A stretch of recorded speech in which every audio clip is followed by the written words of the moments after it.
Do you believe that? Well, you know, I mean, it's interesting that you bring that up because it's actually come out that George W. did bring in Cheney and Rumsfeld because of that split, and that's then later when Baker and them were sent back in to kind of shut down what they were doing. That would was one of the reasons why I got on the phone in the middle when I was in Montana, and I told Baker, I called him up. I said, "What in God's name are you doing, sending out the chairman of the Republican Party, who was whatever, very bizarre and unusual in his orientations, and talking about abortion?" And I said, "Get rid of these guys. And what are you doing with Cheney and Rumsfeld? I mean, these guys were persona non grata for 20 years in our administration." So basically, you have to understand within the American public has to understand that even under Bush Jr., we had basically a quiet civil war that was going on between his father's people who are non-ideological and those who try to implement ideology and their own narcissism. What we have now is a very narcissistic, incompetent president with a very dysfunctional White House and a dysfunctional intelligence community. Well, that was my next question, Dr. Pieczenik, from your perspective, was why did you, in 2002, come on my show to talk about this bin Laden being in the deep freeze and to question 9/11? We're going to come back, talk about that, and then we're going to go to your phone calls with Dr. Steve Pieczenik. What incredible info. But he told you this bin Laden thing's a fraud. You know what I can't believe? Just the providence of this radio show, because I'm just an average guy who started reading history books when I was 12 and thought they were interesting and entertaining. And reading history, I learned so much about how the world works today. And then I talked to the general public, who many of them are informed and have street smarts. But if they would really start researching, they would find out how much they're being lied to and that the culture is getting more and more entitled in Washington. The corporations that have grown up around it, the crony system, are so out of control. Your phone calls for Dr. Steve Pieczenik are coming up in the next segment, and hopefully we can get him back up in the very near future. And I keep asking him this question, and he's answered it in many ways, but just boiling it down in a language that the mainstream media can understand and government can understand.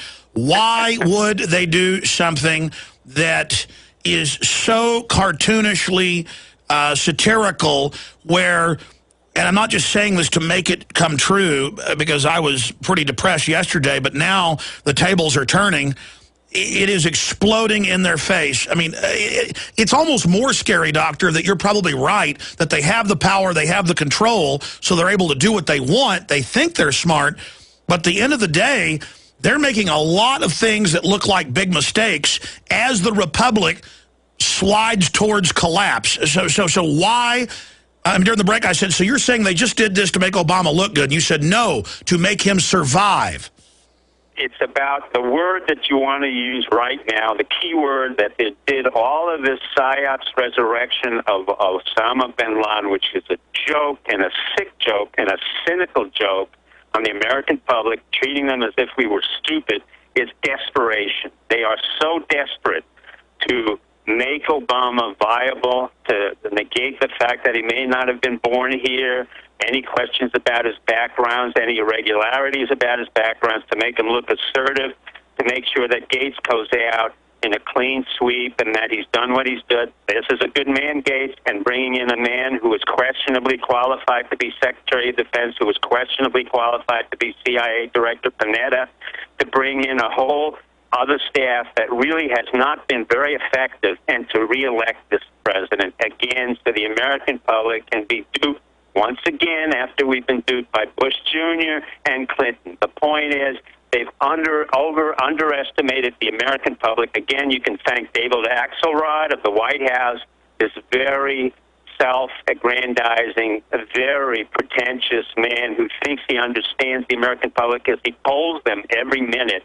And basically what we have here is a desperate situation on behalf of an incompetent president who's not told the truth, who hopes to be reelected because he has nothing to offer but words which are totally meaningless and will hopefully get forth. On the other hand, let me warn you that the Republicans and other parties have no candidates that are capable of filling the role that America needs today, which is a pragmatic, non-narcissistic, non-egoistic, practical man or woman who has served our country on behalf of our country, hopefully in the military, hopefully in business, and hopefully has had a clean history and can understand where we're going strategically and tactically. That has not happened in the past 24 years.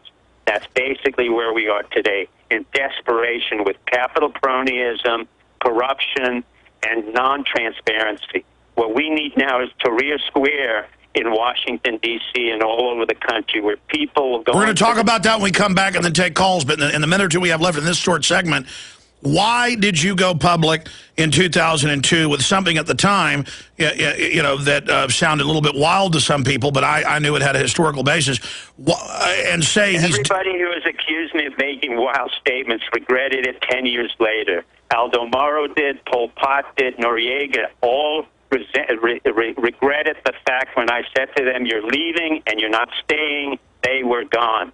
The reason I came forth and I said, I warned Bush Jr. and Cheney and Rumsfeld, you will pay for the crimes you've committed against the American public, and part of that is this nonsense of Osama bin Laden being the leader of some nonsensical group that we created under the Carter administration, was fostered through tens of years, and going into Pakistan through the nonsensical war that didn't exist, to allow men and women to die. Are you bottom line saying they ran the attacks or they hired some criminal group to do it? No. They ran the attacks. The 9/11 is a total manufacture of one organization, the White House under Bush Jr. Bush Jr., Cheney, Rumsfeld. Unbelievable. Stay there, sir. Stay there. Khalilzad, Elliot Abrams, who's now at the CFR. Stay there. Repeat that. I'm happy to confront them. Stay there. Let's come back and repeat that because the music was playing.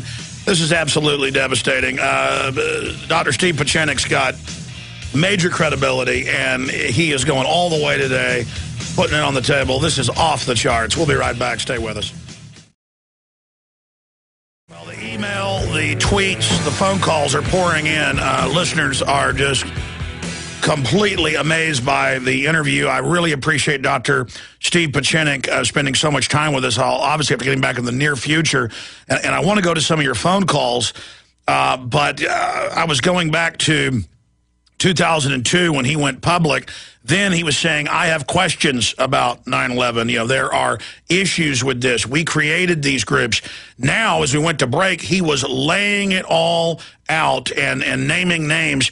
Dr. Pieczenik, again, who served as Deputy Assistant Secretary of State and/or Senior Policy Planner under Secretaries Henry Kissinger, Cyrus Vance, George Shultz, and James Baker. That's three of the most famous kingmakers of the last 100 years right there. Dr. Pieczenik continues to consult to the Department of Defense, ran black ops, major operations, overthrows of governments, you name it, StevePieczenik.com. He is, of course, on record. Tom Clancy helped Tom Clancy write his 26 best-selling New York Times bestsellers with his advice. Several of the characters, like Jack Ryan, are based on him, as well as Richard Clark. And Dr. Pieczenik, uninterrupted by the break, take your time. What was the event of 9/11, and B, why was it carried out? The event of 9/11 was carried out for one purpose. It was carried out to mobilize the American public to go to a war that they didn't need to go to, that they knew nothing about, where we had pre-positioned soldiers in Afghanistan and Iraq 6 to 9 months beforehand. And what it was done, it was based on Paul Wolfowitz's Richard Cheney, Dick Cheney, Bush Jr., Steve Hadley, Elliot Abrams in the White House, Salme Khalilzad, Dennis Ross, who's now our Stella envoy, who's never been held accountable. You have Condoleezza Rice. You have all the people who were in the military. Particularly the Air Force generals who were involved. They can deny it any much they want, but I have a whole list of names. They know who they are. And the intel, the CIA operatives who worked under SOLIC, Special Operations Low Intensity Conflict, were all involved in what's called a stand-down, a false flag operation in order to mobilize the American public on the false pretense that we were attacked by Al-Qaeda and Osama bin Laden, which was an absolute unmitigated lie. It was told to me even by the general on the staff of Wolfowitz, I will go in front of a federal committee and swear on perjury who the name was of the individual so that we could break it open. I was furious. I knew it had happened. I taught stand down and false flag operations at the National War College. I taught it with all my operatives, so I knew exactly what was done to the American public.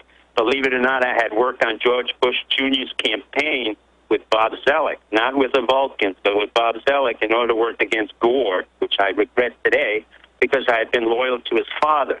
And that issue of Osama bin Laden who had already been dead really brought up the issue of the great lie and the great war that was created for us to make sure that we had some type of commitment to a war that was not necessary, where blood and guts were shed for unnecessary reasons for men and women. Dr. Pieczenik, I've got to stop because this is so dangerous. I believe this is the first time you've gone this far. And when the D.C. madam was on my show, and she was trying to tell me during the break names of people, and I said, I don't want to know this. You've got to go public with this, or you're going to end up, committing arkancide. And obviously, you're a tough guy. You're not worried about that. But I mean, no, I don't think so. Well, do you want to go ahead? Who I mentioned understands that we all have a mutual, let's say, a mutual deterrent relationship. It's not going to be to their benefit. No, I understand, but I mean, you don't want to then say the name of the general. The general who swore to me? I'm not. No, I will do that in the federal court so that we can unravel this legally, not with the stupid 9/11 commission. That was absurd. That was the most absurd thing I'd heard. That's why I came on your show, Alex. One of the reasons when I went on the shows like Chris Matthews, CNN, all of that nonsense, is they wanted me to say certain things, and Matthews had no idea what we were talking about. And going to Iraq at the time, you had all these anchormen and basically pretty boys up there. Yeah, I've met some of these people. They are like children. I'm not even saying I'm... The children. They had no idea whether I was a deputy assistant secretary or what that meant. All they wanted me to do was to give sound bites, and I said I refused.